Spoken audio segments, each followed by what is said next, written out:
अस्सलाम वालेकुम all of you, कैसे हैं आप सब। उम्मीद करती हूँ आप सब लोग ठीक होंगे। Here psychologist Areeba server.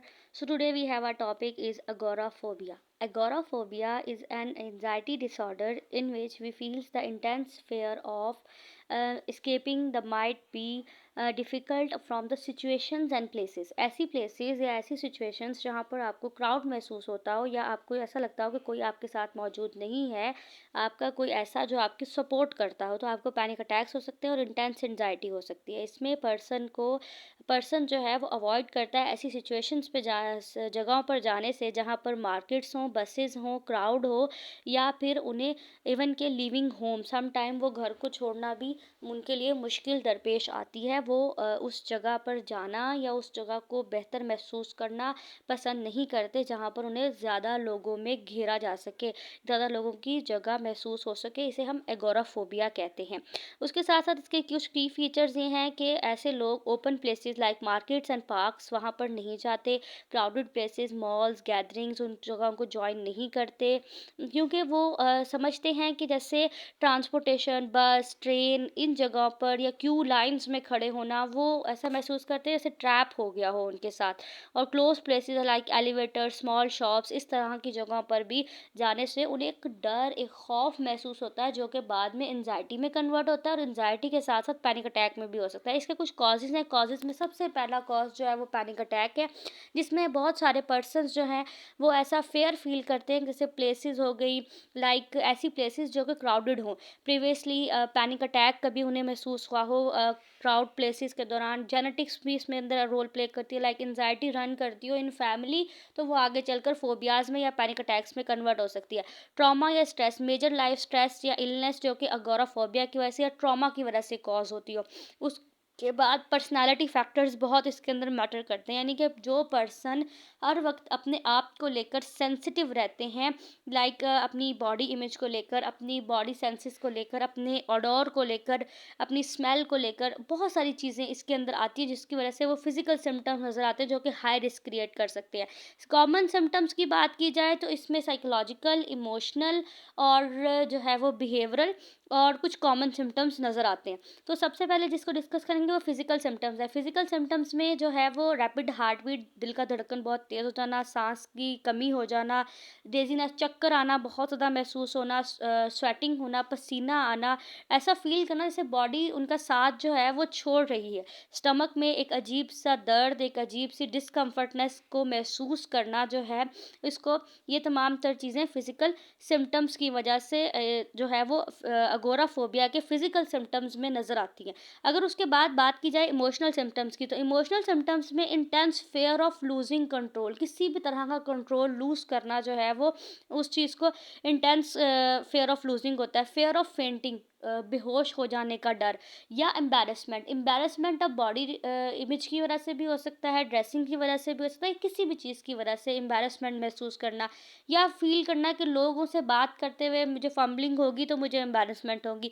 या कभी इस तरह होता है कि वो अपने आप को लोगों के दरमियान ट्रैप्ड समझते हैं, बंधा हुआ समझते हैं। बिहेवियरल सिम्टम्स की बात की जाए तो ऐसे लोग हमेशा कोशिश करते हैं कि वो प्लेसेस जहाँ पर उन्हें जो है वो क्राउड का सामना करना पड़ेगा, वो उन जगहों पर जाने से कुतराते हैं। वो डिपेंड करते हैं और दूसरों पर कि वो उन्हें आउटिंग्स पर ले जाएँ। घर पर भी वो अलग नहीं रहते, कोई ना कोई उनके साथ होना चाहिए, और फीलिंग वो हमेशा जो है वो सफ़र फ़ील करते हैं होम पर। अब इम्पैक्ट ऑन डेली लाइफ़ आ जाता है, क्योंकि जब भी किसी पर्सन को कोई साइकोलॉजिकल प्रॉब्लम होगा तो उसका इम्पैक्ट उसकी डेली लाइफ़ पर पड़ेगा। ऐसे लोग लिमिटेड वर्क करते हैं, स्कूल वर्क्स भी उनके कम हो जाते हैं, सोशल एक्टिविटीज़ कम होती हैं, वो पर्सन आइसोलेटेड हो जाते हैं बहुत ज़्यादा, वो रिड्यूस हो जाती है उनकी इंडिपेंडेंसी, वो हमेशा किसी ना किसी एक फैमिली मेम्बर के ऊपर डिपेंडेंट रहते हैं। इनके अंदर डिप्रेशन और एंजाइटी बहुत ज़्यादा बढ़ जाती है, और साथ ही साथ जो है वो stop living the house completely, ये चीज़ें स्टार्ट हो जाती हैं। डायग्नोसिस में हम मेंटल हेल्थ केयर प्रोफेशनल जो इसकी डायग्नोसिस करते हैं, उसमें सिम्टम्स एटलीस्ट 6 मंथ के होने चाहिए। 6 मंथ से ये सिम्टम्स उनके नज़र आने चाहिए, और कोई सी भी ऐसी 2 प्लेसेस जिसका फेयर ऑफ अवॉइडेंस बढ़े, crowd places like crowd public transportation और ओपन स्पेसेस, इनमें से 2 जगह ऐसी होनी चाहिए जहाँ पर बार-बार उन्हें फ़ियर महसूस हो रहा है, तो इसको डायग्नोज़ किया जाता है। एंग्ज़ायटी अगर बहुत ज़्यादा एक्सेसिव लेवल पर जा रही है, डिफ़िकल्ट हो रही है कंट्रोल करने में, तो ट्रीटमेंट ऑप्शंस की तरफ जाते हैं। ट्रीटमेंट ऑप्शंस में जो है सबसे सीबीटी का इस्तेमाल कर सकते हैं, एक्सपोज़र का इस्तेमाल कर सकते हैं, एक्सपोज़र थेरेपी का, और उसके बाद मेडिकेशन का इस्तेमाल हो सकता है। तो पहले जो सीबीटी के थ्रू हम क्या कर सकते हैं, कॉग्निटिव बिहेवियरल थेरेपी एक इफेक्टिव ट्रीटमेंट है। सीबीटी के थ्रू हम वो प्रोग्राम डेवलप करते हैं जिसमें हम अंडरस्टैंड करते हैं कि ये थॉट ऑफ फेयर किस तरह क्रिएट हो रही है, फिर कौन कौन सी ऐसे नेगेटिव चैलेंजेस या थॉट्स हैं जो कि पर्सन के लिए प्रॉब्लमेटिक हो रहे हैं।